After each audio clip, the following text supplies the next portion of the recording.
السلام علیکم پیارے دوستو، آپ کے انفان مدید چینل ساتھ منفو سے میں ہوں محمد ساتم۔ پیارے دوستو، آج ہمارا ٹاپک ہے انسانی سرگرمیوں کی آب و ہوا پر اثرات۔ انسان نے شعبہ جات میں بہت ترقی کر لی ہے۔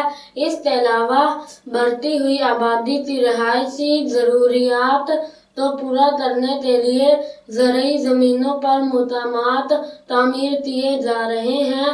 نیز درختوں کی کٹائی اور زمین کا استعمال بھی بدل رہا ہے۔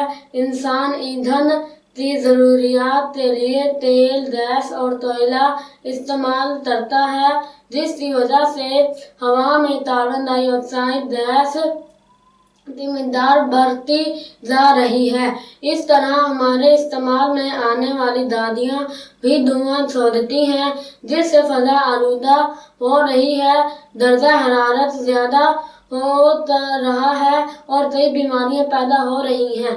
امید ہے آپ کو ہماری آج کی ویڈیو ضرور پسند آئی ہوگی۔ اپنی پسندیدگی کا اظہار ہماری ویڈیو کو لائک، شیئر اور سبسکرائب کرتے ضرور کیجیے گا، تاکہ آپ کو ہماری ہر آنے والی نیو ویڈیو مل سکے۔ پھر ملیں گے کسی اور نیو ٹاپک کے ساتھ، تب تک کے لیے اللہ حافظ۔